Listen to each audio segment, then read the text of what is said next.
Okay, thanks, Alex, for your nice talk, and thanks for the organizers for inviting me. I'm afraid I don't have lasers, so it might be more boring, but still I'm very excited about this line of research that I'm going to talk about. So I'm going to talk about few-shot information extraction, and the motto will be pre-train, prompt, and entail. And entail is the part which makes this line of research different from other prompting research that you probably know. So as Alex said, I'm director of it, and I've been here before. So you were talking about 25 editions, so I was invited, I think, for the third or fourth, where it happened in the very nice skiing resort in the summer, not in the winter, unfortunately, but like 20 years ago.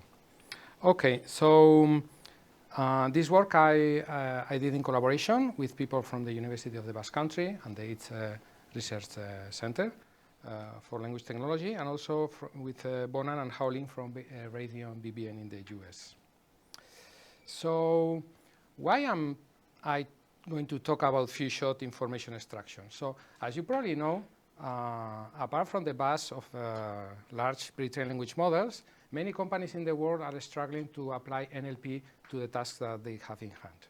So sometimes they are deterred, even with all the powerful technology that we are providing, and even in the last few years, they are struggling because when they need to apply this powerful technology to their specific domains, they need to hire domain experts, and they are really expensive. And the cost to apply all this technology to the specific task and domain that they have is quite high still. So in the case of information extraction, these domain experts need to define non-trivial schema. They need to define the entities and relations of interest. They need to annotate a corpus so they can train a machine learning system and then deploy in the real world. This is this way of working we can define as define, annotate, and train, and is the most used one. So in more detail, in the case of information extraction, we first need to define which are the entities of interest. So we need to define what is a person, or what is a geopolitical entity, or what is a location, or what are those entities of interest in our domain, right? So we need to write usually lengthy guidelines. The domain expert needs to write lengthy guidelines, taking like, in this case, in this exercise, it took like dozens of pages of domain expert writing the guidelines for these entities.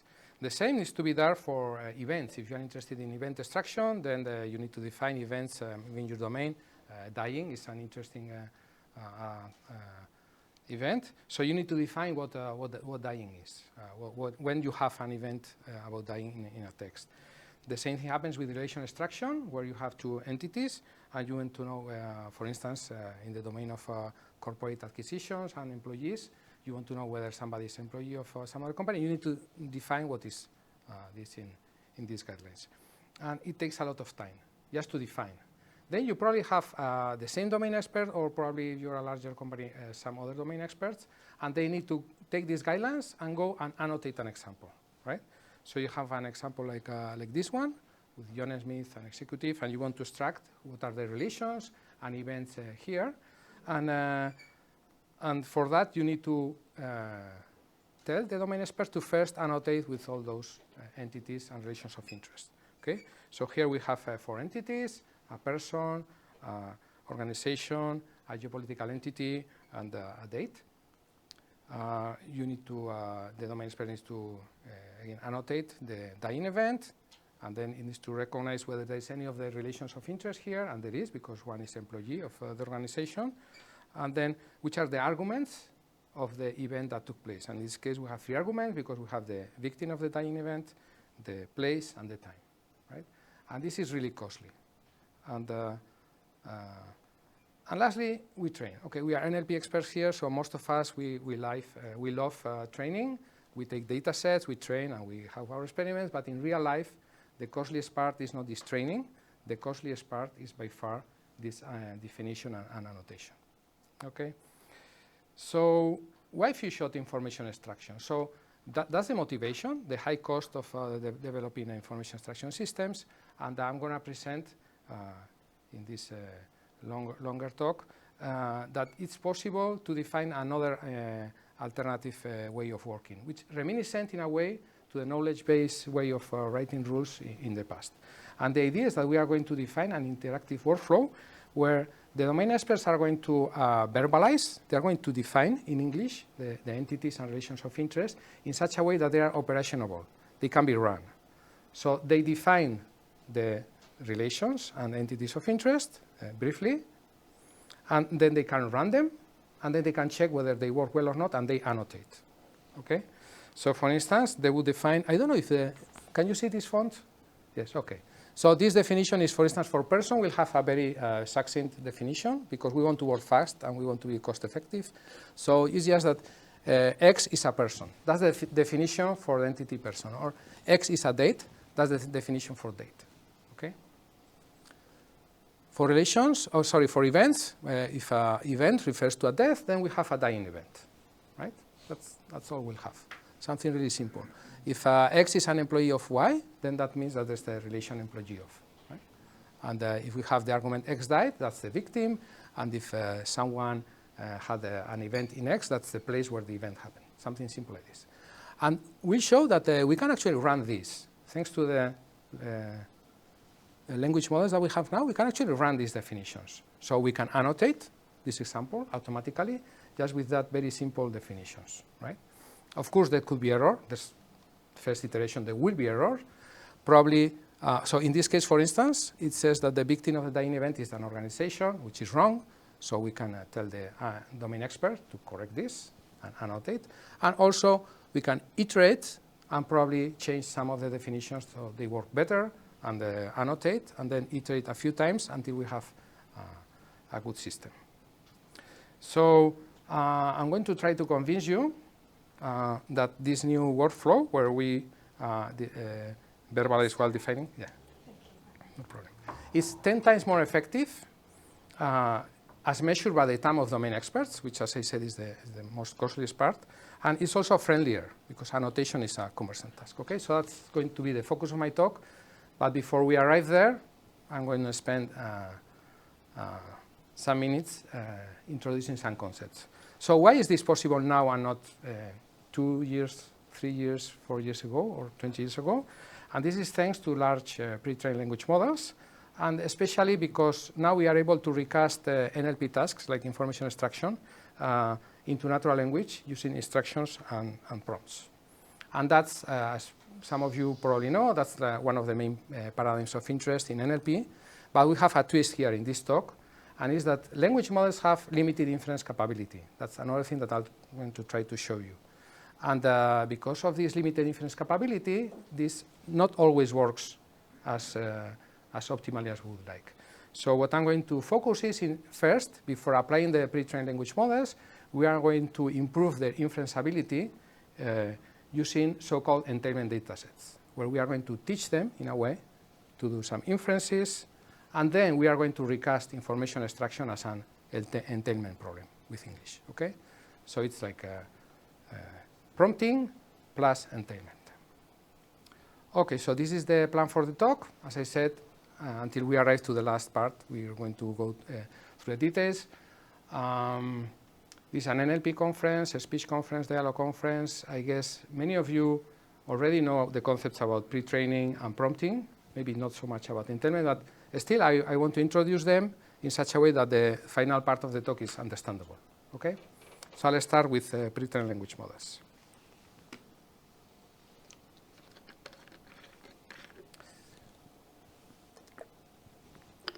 Sorry. Okay, so there are two ways of pre-training language models. The first one, and possibly the most successful in NLP, is self-supervised pre-training. As you know, there's huge amounts of corpora, so we just train a language model, and they just work great for many things. GPT-3, BERT, Roberta, T5, there's many of these. That's not the only one. Actually, before pre-trained language models were popular, we had pre-trained vision models, and they were using supervision. Right? So they were training ImageNet, which was a huge labeled data set, and that's where they learned the models and then applied to many other tasks. So actually in vision now, again, self-supervision is being attractive, but at the time it was only supervised. So we have these two modes. Either we train on an annotated corpora, or we train self-supervised, or we train in annotated corpora. And that has been also successful in NLP. For instance, we can learn in a question answering database, our pre-trained there, and then we move it to another domain, and it usually works. Okay. And another line of research has been using entailment problem as a proxy task where you can train your system, and then you can use the knowledge that they learned in entailment, pre-train there, and move to a target task. Also question answering, and actually there's a flurry of research along this line with the T0 and other systems that use this supervised pre-training.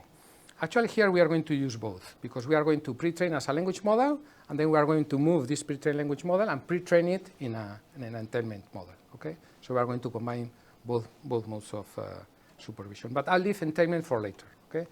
So just a quick review of how we do self-supervised language model pre-training. We have these huge models, and we teach them to read and to predict some text. Okay? There are two variants, which I need to introduce because they lead to different lines of research. In the right, you have causal language models. GPT-3 is an example. And then in the left, you have masked language models like BERT, Roberta, and this family. Of course, there's other variants, but I'm going to focus on this very important two. So in causal language models, the attention is to the left. It's called causal because you can only predict, or you are trained to predict the next word. Right?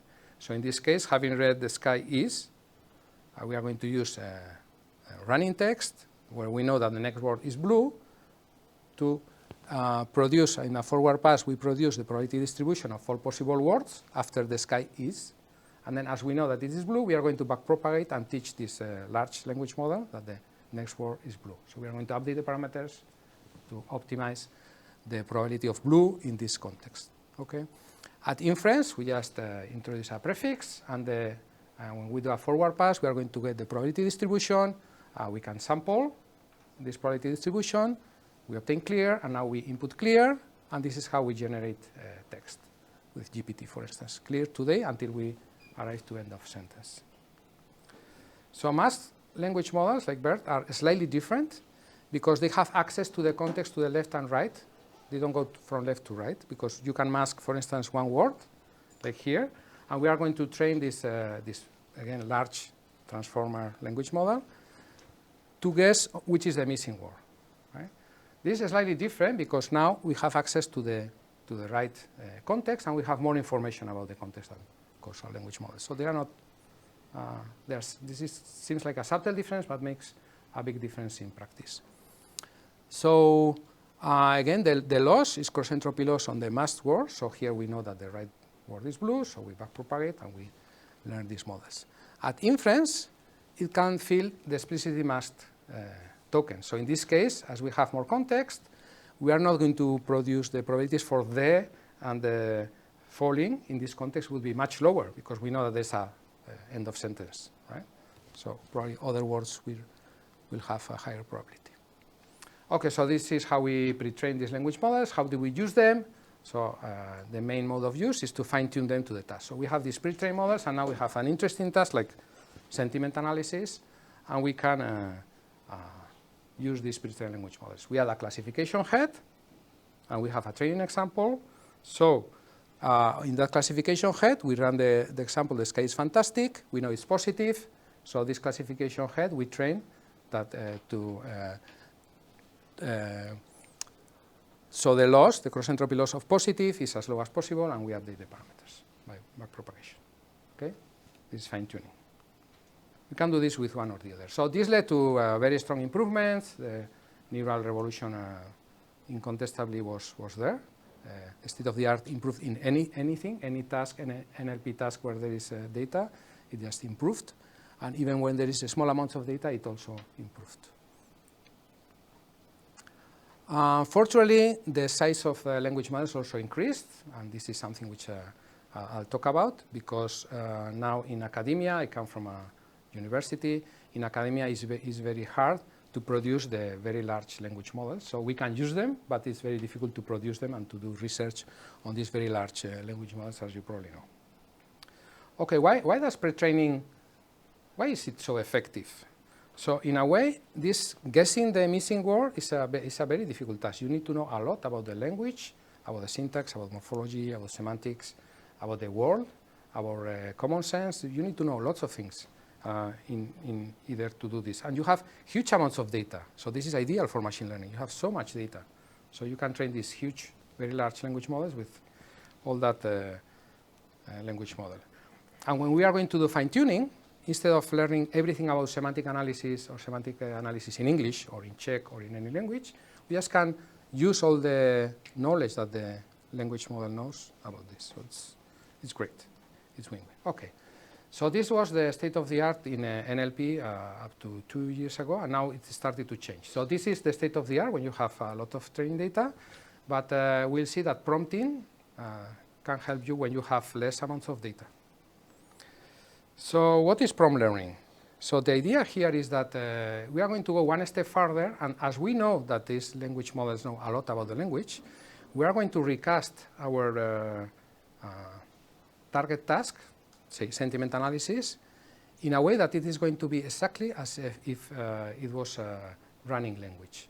And because these pre-trained language models know a lot about the language, once we recast our tasks into natural language, they are going to solve the task even without training data. And of course, when this started to work with GPT-2 slightly, with GPT-3 it was a boom, and now lots of people, this is amount of papers, lots of people is working in this area. And here the paradigm is called pre-train, prompt, and predict. And this is the difference with my talk, because they just predict with this language model, and in our case we are going to add an additional step where we are going to entail. Okay? That's the main difference with this line of research. Okay, so as I said, the rationale is that we are going to move from any task, we are going to recast them as just natural language. And now these pre-trained language models can solve these tasks. So the related idea here, and that's where they have been successful, is zero shot and few shot. Zero shot refers to the case where we have a minimal task description, say a definition of the task in English, a very simple definition, and that's it. You don't have examples. Zero shot in the sense that you don't have training examples per se for your task. You have just the definition of the task. So you present the task to the language model as a prompt, so just some text, and the language model is going to offer you the solution, the label for the task. Few shot is very similar, but you have a few examples per class, say 1, 2, 5, 10. It's not very well defined what's few, okay? But not thousands of examples for the task, just a few examples for each task. So sentiment analysis, again, how do we do this? So as I said, if we are going to do fine-tune the language models, we are going to have a classification head here. And this classification head, we can train, we can update the parameters of the classification head and the whole language model using examples where we know that this is positive or negative. Okay? So we update the parameters for this. Okay, how can we do this with a language model? Say we have mass language models. We are going to freeze it, no parameter updates. And we are going to recast the sentiment analysis in such a way that we can obtain the results. And what is the process? Okay, so we have the same input, the sky is fantastic. And then we are going to add, because we know something about the problem, we are going to add it was, and a mask, and then an admiration mark. And we are going to get what is the word, what are the words, what is the probability distribution of words in this position for this mask. Okay? So we are going to ask the language models, what do you think? Is this good or bad? How are we going to know whether this is good? We are going to select two words, one for the positive case, like great, and one for the negative case, like terrible. Okay? So we are going to get two probabilities. The sky is fantastic, it was, mask, admiration mark, and the probability for great, and the same thing in the same context for terrible. So we select these two words from the probability distribution. Say great is 12% in the probability distribution, terrible is 4%. So because the probability of great is higher, now we can infer that this is a positive. According to the sentiment, the sky is fantastic is a positive sentence. Okay? And no parameter update, just run it. Okay? So we recast the problem, we prompt this way, and this is what we get. We can do this with a mass language model or with a causal language model. It's the same. It's very terrible, so it's actually the same process. Okay, so that's a zero shot. We didn't have any training example. We didn't do any parameter update. But we can also use examples without updating the parameters. So what we are going to do is, say we have two training examples, few shot, because we have one example for positive, another one for negative. We are going to prompt them. So the first sentence, I'm not sure I like it. Now it's going to be, it was terrible. So it's going, I'm not sure I like it. It was terrible. This is the prompted version of the first sentence. The prompted version of the second sentence is, thank you for the amazing help. It was great. And then we have the target sentence, the case fantastic. It was, and we are going to query the language model. So we input all this text concatenated into the language model, no parameter updates. So this long thing, and we are going to take the probability distribution. If it's great, the highest probability is going to be positive. It's terrible, it's going to be negative. Okay, and everything without parameter updates. Okay, for the surprise of many, including me, this actually works both zero shot and few shot. Actually, here we have the fine-tuning version of BERT, which was one of the BERT large, which was one of the most powerful language models at the time, and GPT-3 with many parameters, much more many parameters than BERT, only with one example was matching the performance of a fine-tuned BERT, which was using the whole training data in many tasks. This is in superglue. It's a set of tasks. And this is amazing, only with one example, right? Zero shot is here, it's lower, but this still is amazing that it works, okay? But in the case of few shot, with just one example per class, it works, and actually with a few examples per class, it even does better, okay? And this was, of course, a big boom. So what is for the domain expert? So here there is a domain expert. It's the linguist or the developer, however you call it. And the domain expert needs to design two things. One is the template, which is going to produce the prompt. So for instance, in this case, I was using the template, which was input sentence, and then concatenate it was mask, and then the admiration mark. So that was my template. I designed it because I know it's going to work. Okay, and then a map of which words are going to be used for each of the labels. So great is going to be associated with a positive label. Actually, this is one case, but it could be another. So some other domain expert could say, oh no, I prefer this because I have read it, and I know that in Reddit the people use these other templates, so review, colon, then the input sentence, and then sentiment.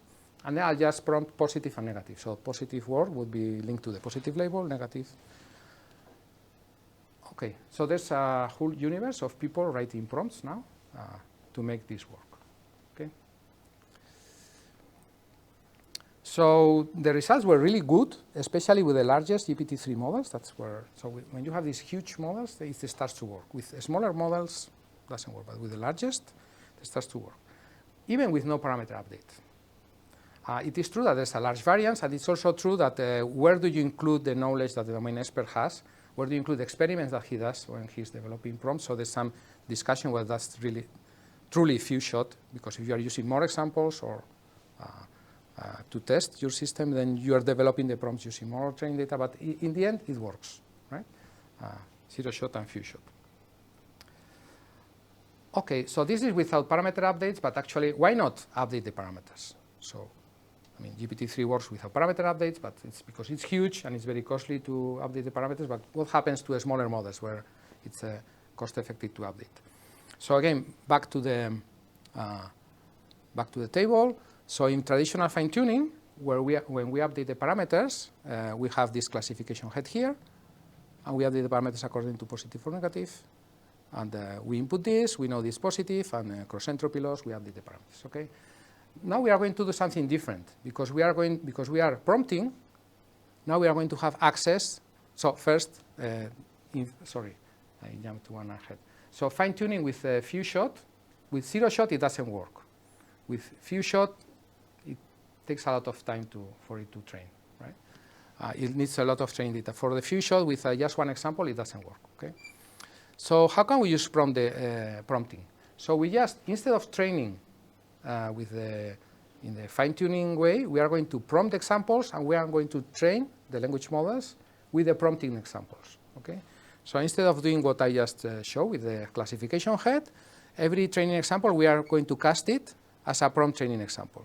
The sky is fantastic, it was masked, great. Okay? So this is the label data. And now we can fine-tune, or we can train our pre-trained language model with these examples. Okay? Not a classification head with these examples, positive, negative, but the whole language model to predict that in this context, great is more feasible. So this is just to make a few rounds, a few epochs of updates, where we have the same language model, the pre-trained language model, where we do some updates, so it predicts that in this context, great is more probable than terrible. Okay? So we just update the parameters with the usual language model cross-entropy laws. So this is, for example, what they did, Schick and Schutz did with PET, and using smaller language models, because GPT-3 was huge, is huge. And actually, they outperform GPT-3 with 1,000 less parameters. Right? So fine-tuning with a few shot setting, the same setting that GPT-3 was used, without updating parameters, is not optimal. Okay? If you fine-tune a smaller model, you get better results, and it's more effective. You have everything runs faster. So few shot, when you update the parameters, works better. Actually, this has been going on. So the 2 lines of research, not updating the parameters and updating the parameters, have been another flurry of research, as you probably know.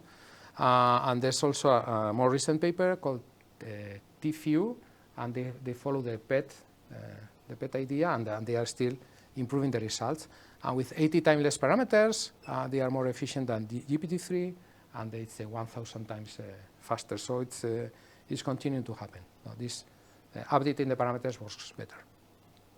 So as a summary of what has happened with prompting in the last few years, a very short summary, and key to understand what's going on later. With large causal language models like GPT-3, they work very well when you don't update the parameters. But it works even better when you update the parameters of the smaller models. So updating the parameters is key. Also, I come from the university, so I prefer to use smaller language models. Actually, I don't have any other possibility. So still, there are drawbacks, right? So everything is not ideal. So the inference ability of these language models, as I mentioned in the beginning, is limited. They have, to start with, when they are, as I will show in a minute, they have very poor results on entailment datasets. We'll see this in a minute. But also when they have been tested in a flurry set of datasets called Big Bench, as you probably know, which is hundreds of datasets produced by volunteers. And the results are okay-ish to be zero-shot or few-shot, but the performance is not ideal. There's still a lot of work to do. And in the end, this is no wonder, because even if guessing the word is a great way to teach language, we cannot assume that the language models are going to learn all possible inferences, all possible common sense, and all possible reasoning, just guessing the missing word. So what is their advantage? That they know a lot about the language guessing words. It's also their limitation. They cannot learn anything which is not necessary to guess words. Right? So actually, this is an open problem, how to improve the inference ability. Some people have been adding the ability to make intermediate results. So they chain inferences, and they do better inferences. That's PLM. There's also longer definition, like natural instructions. There's also people who's trying to combine language models with reasoners. Other people trying to teach reasoning to language models. In our case, we are going to try to teach inference abilities with entailment. That's going to be what I'm going to show now. Okay? So as a summary, we have these very powerful pre-trained language models. We have this prompting, which has a limitation because some inference abilities are not included. So we are now going to introduce entailment, and we are going to see in the final part that this entailment is going to be able to improve the results of pre-trained language models and prompting. Okay, so what is entailment? For those of you who are not familiar, this comes from logic, but the definition is a bit more vague because Dagan and also Manning, they say that a text entails a hypothesis if typically a human reading a text would infer that hypothesis is most likely true. So the definition, as I said, is very vague, but inter-annotator agreement is usually very high. So people have an understanding of what we mean. For instance, if the text is, I'm not sure what the overnight low was, and the hypothesis that we need to decide is whether the following is true after having read the previous is, I don't know how cold it was last night, and there are 3 options: entailment, contradiction, and neutral. Right? So this is true, this is false, or we don't know. Could be either. So how many of you think that this is true, that this is entailed? Can you raise your hand? How many of you think this is a contradiction? How many think this is not totally true? Okay. So this is typically the case. There's always some disagreement, but the large majority usually agree. And this has been tested in many data sets. So actually, it's entailment. So this is true given the previous. So there's also this advantage when they propose this. By the way, this has been called textual entailment for many years, and then the Stanford team arrived and they rephrased it as natural language inference, now which is more popular. They mean exactly the same. Textual entailment, natural language inference, they are exactly the same. There are two terms for the same task.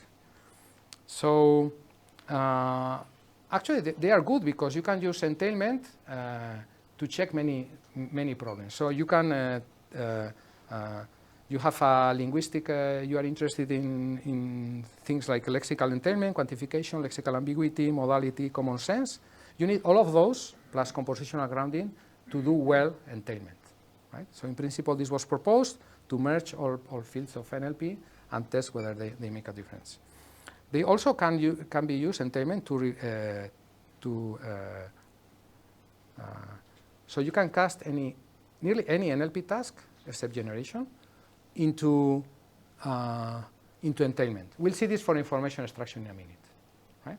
So you can take an information extraction dataset and you can recast it as an entailment dataset, and the same goes for many. And this is interesting also because there's a big body of datasets. In the beginning, it was just a few examples, linguistically motivated. The Stanford team arrived and they just blew up to 1 million of examples. And then some people had some trouble with it, and the quality of the datasets improved. And the last one, for instance, ANLI, is an adversarially produced dataset of very good quality and very difficult for language models. And we have thousands. The amount of examples are in the large dozens of thousands, which is cool. So how do we do entailment? It's very easy. We are going to take a pre-trained, say, mass language model, and we are going to fine-tune it. So we just, the only thing that we need to do, we take the premise, we concatenate the hypothesis, and we are going to train a classification head so it produces the correct probability class for each example, right? So we train with a data set. If entailment is the correct one, then we are going to backpropagate according to the cross entropy laws. And that's it. So pre-trained language model, which is trained to do NLI. Okay. Actually, I mentioned that large language models like GPT-3 had trouble with entailment. I'll try to show what happened. So GPT-3, when they started to use prompts to solve as many NLP tasks as possible, they also did this for entailment. So in the prompt that they used was we have the context in blue, then the premise is cast as this, question, colons, the hypothesis, and then true or false, and then answer and colon, and then if the target completion was true, it would be entailment. If it's false, it would be contradiction, right? That's the way they did it. And actually, I did a test because GPT-3 you can use. So with this simple example that we'll see in a minute, Billy died at his home in Tampa, Florida on Sunday. We can ask Billy died in Florida, true or false? Answer, and actually it worked. So this is the probability distribution by the GPT-3 interface, the most powerful model. I had to spend a few cents to do this, I have to say. Good. If I ask whether it entails Billy died in Texas, it correctly says false. But oh no, if I introduce a negation, and the hypothesis is whether Billy died in Florida, it says true. So this is not that I cherry-picked an example. I knew what I was looking for, but actually this has been reported because the GPT-3 team, contrary to other tasks, here you have the largest model is close to random. It doesn't have the inference abilities to solve this task. Actually, and they actually wrote this, so they said the results on both RT and ANLI suggest that NLI is still a very difficult task for language models. And this has been confirmed by the PLM, the largest, very recent model for a few months. And they were only able to get good results of NLI training on NLI, which shows that the language model by itself cannot solve this problem. And actually, we can check very quickly. We can check what's failing, and there's this so-called diagnostic NLI datasets where you can know where they fail. So because they annotated each example with a linguistic phenomena, they very nicely they produce this list. And for instance, GPT-3, when you run through this diagnostic data set, that's very poorly on double negation, nominalizations, conjunctions, existential logic. That's very well on lexical semantics, word knowledge. Many things it does well, but not everything. There are things that the GPT-3 doesn't do well. So how can we overcome this? As I said, and this is the motto of this talk, and then we'll go into this, we are going to fine-tune the language models on NLI datasets, and our hypothesis that this will infuse knowledge to the language models, which will be useful to solve other tasks, right? And I'll show you this. I'll try to show you this in information extraction. Okay. So in order to get the best results using pre-trained language models and prompts in information extraction, we first need to infuse this entailment knowledge. Okay, and now to the purpose of the talk, few-shot information extraction.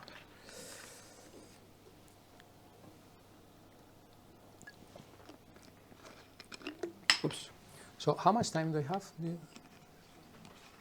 About 10 minutes. 10 minutes.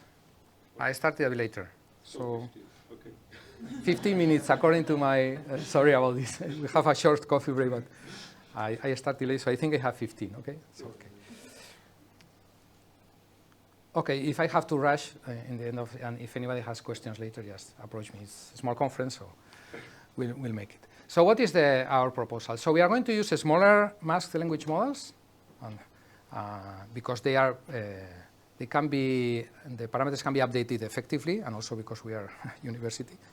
And we are going to use the pre-trained NLI models. So we are going to move from language models, and we are going to convert them into so-called entailment models. And we are going to recast all information extraction tasks as text hypothesis pairs.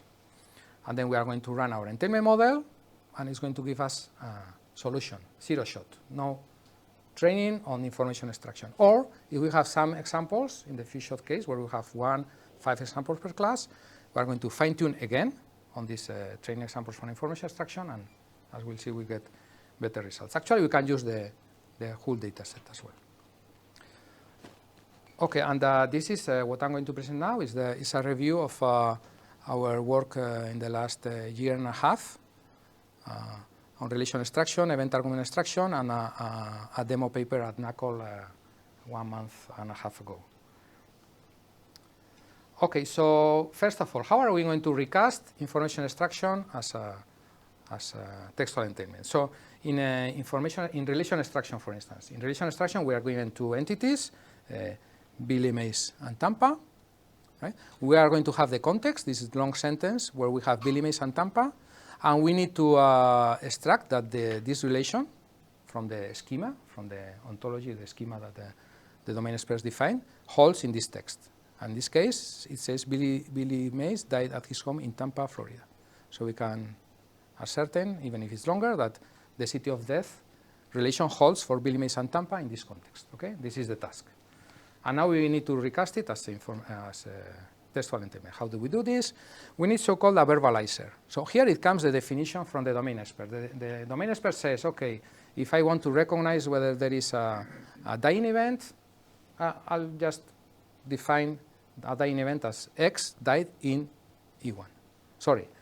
If I want to recognize that somebody died in a city, I'm going to have E1 died in E2, right? And this is the the English definition that I'm going to use, okay?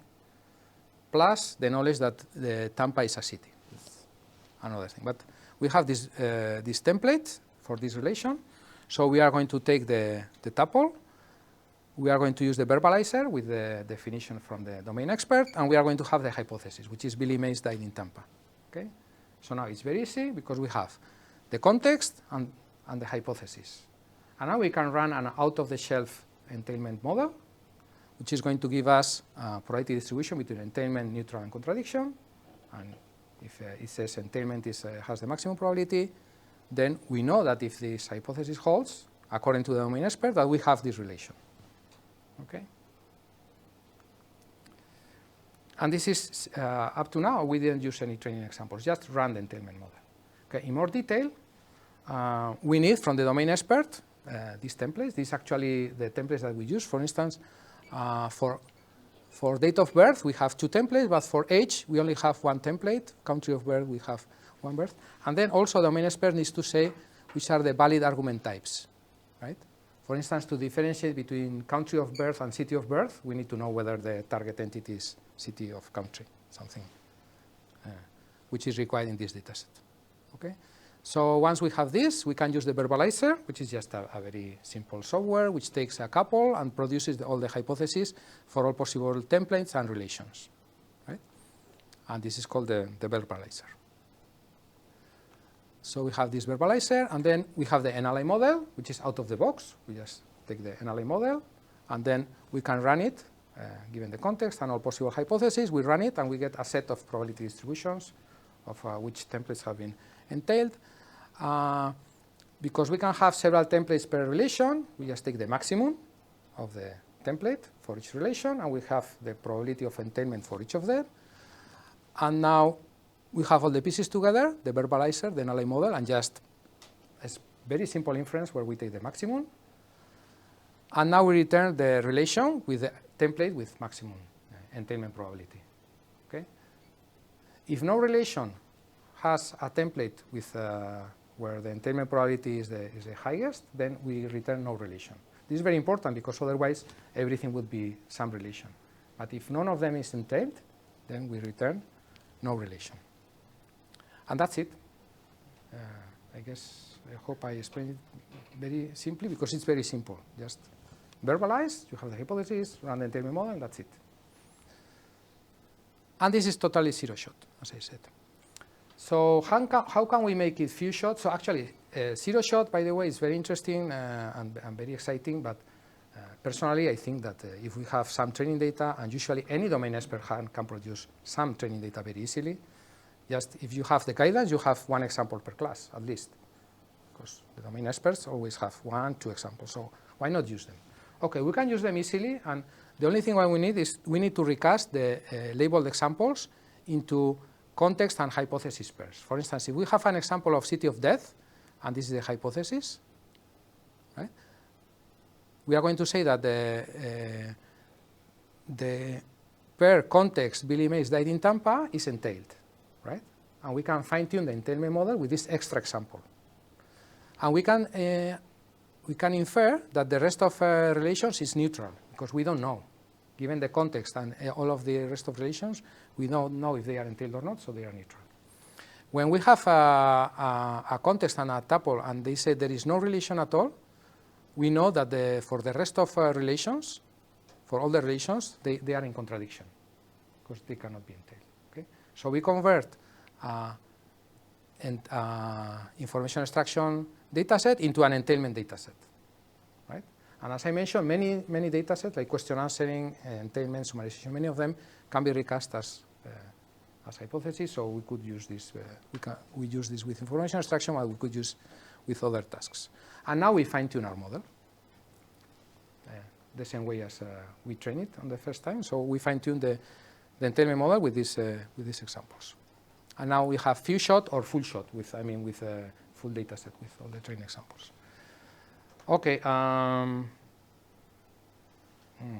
I'm running late. So, so we tested it. I think I'm going to do it some slides. Sorry, I'm really sorry about this. We tested it on Take-Rate, which is the main data set used for relation extraction. We tested it with no examples, and then few-shot. There's no a very good definition. 5 examples per class, 1% or 5%, 23, 46, or full train. And what we observed is that first we used the language models at the time, and that the largest language model, no surprise, gives the best results. 57, zero shot. 57, F1, zero shot. Which at the time, this is the state of the art, 57 was better than what the state of the art was obtaining with 5% of the data. So our zero shot system is better than the state of the art of the time, using 5% of the training data, and close to the state of the art. And when we did few shot, just using 1% of the data, we were obtaining better results than using 10% of the data.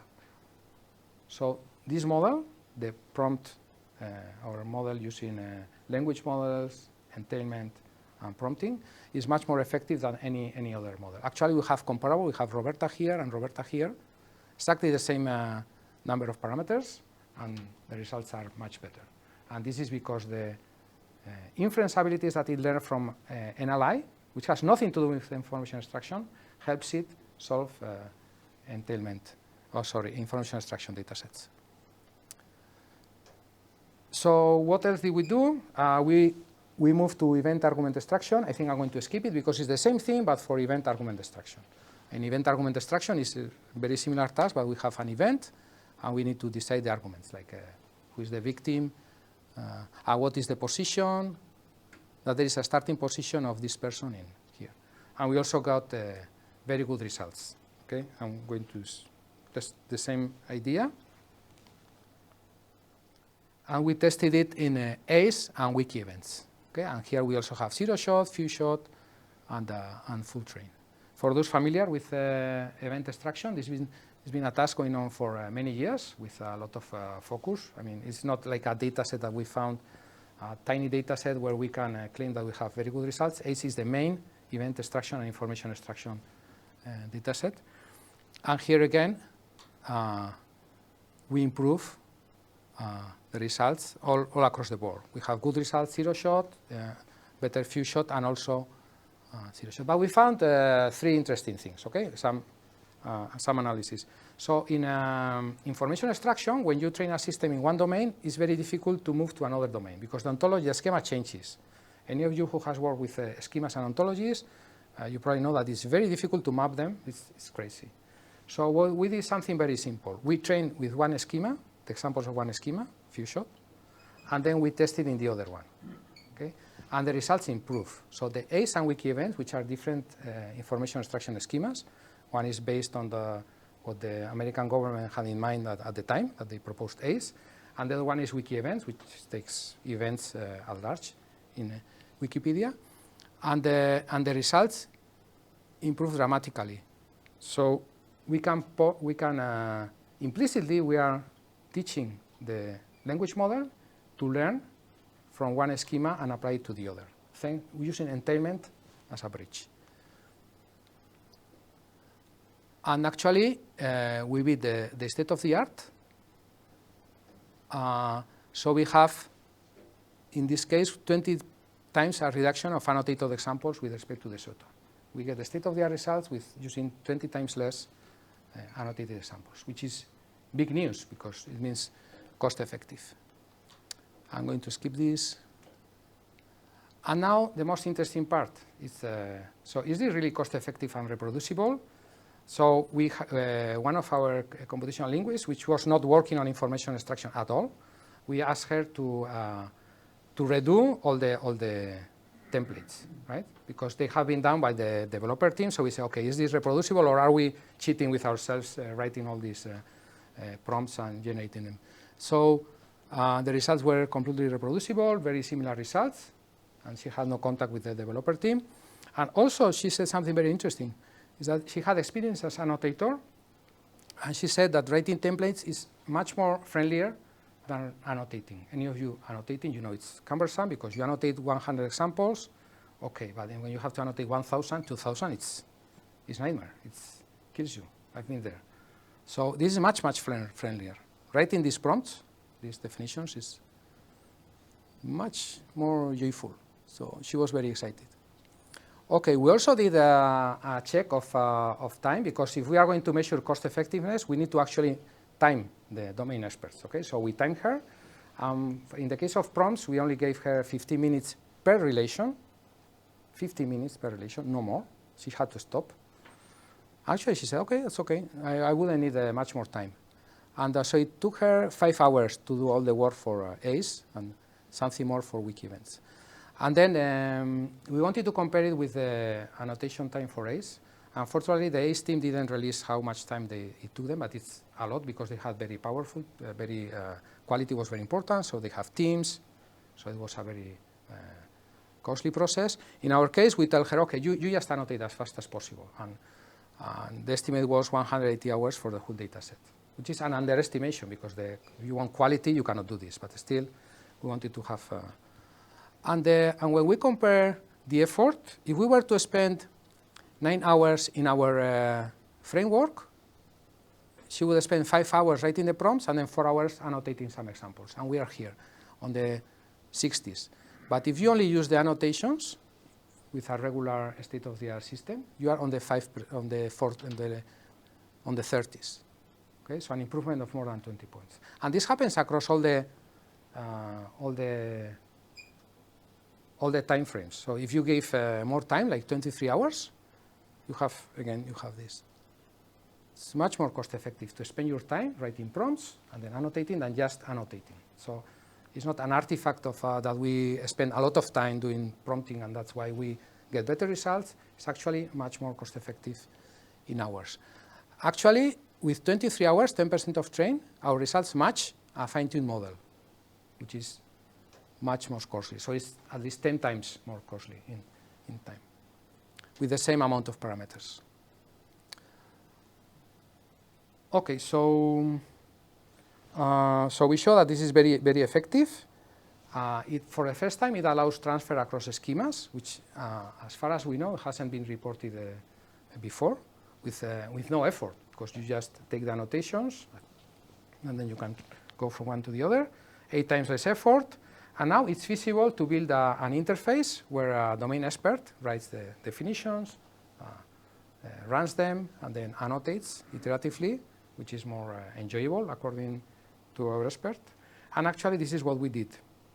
Unfortunately, I don't have time. There is a link to a video, and of course, the slides will be available. But we built an interface with the BBN team, and this is being used in an IARPA program to develop an information extraction system.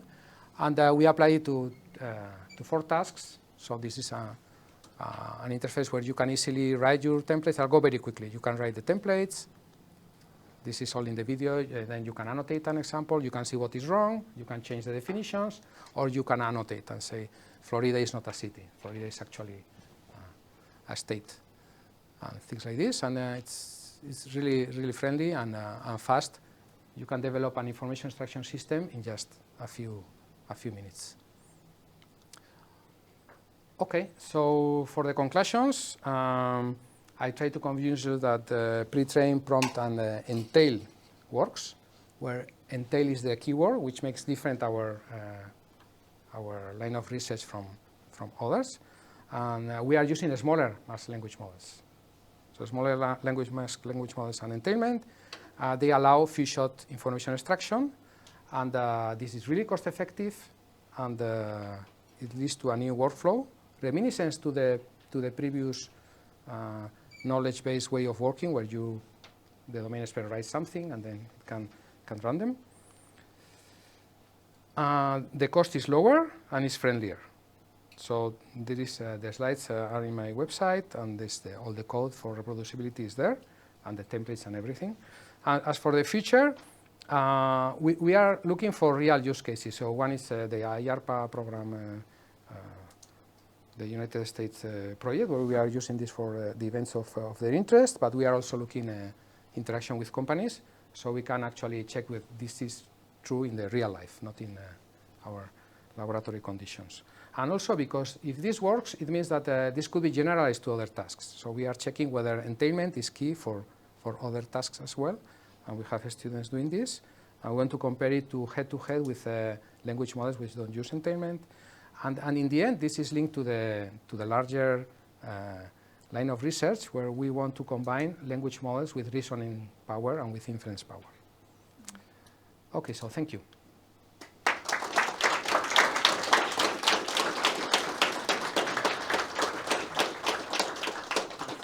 ask you for a mic. We need to use it as a hand mic now. Okay, so thank you very much for the talk. We have quite short time for some 1-2 questions. So if anybody wants to ask, yeah. So Andreas Meyer, University Erlangen-Nuremberg.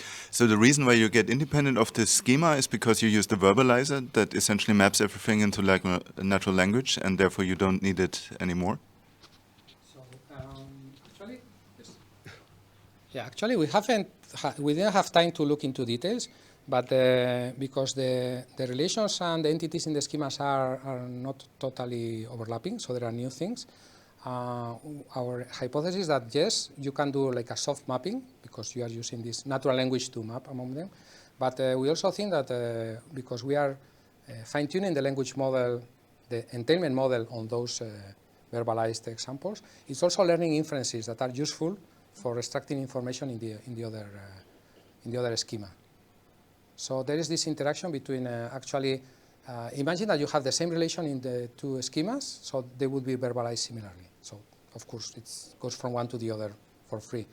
But even if you have relations which are not in the other, maybe it learns some inferences which are useful to extract information in the other domain. That's our hypothesis. Okay, thanks. So one more question. So maybe I have just recasting the schema to NLE is similar like recasting it to question answering, like relation extraction and ask about the relation members. So have you compared these two tasks for this purpose? Yeah, so actually one could argue that instead of recasting as natural language inference, you could recast it as question answering. And there is the team by Dan Roth in Pennsylvania who actually is doing this. And we are actually doing an experiment right now where we are comparing in the exact same experimental conditions whether question answering or entailment is more, and it's not published yet, but the preliminary results is that entailment, I hope Dan Roth agrees, right now, the entailment is getting better results than question answering. And you never know if this is because of the datasets or because of the task per se, because if you are recasting as question answering, then you can train on question answering datasets, which might be more or less useful for your target dataset and domain. So it's still open, but entailment for now is giving better results. Okay. Yes. Thank you. The time is over. So thanks again for the talk. Yeah.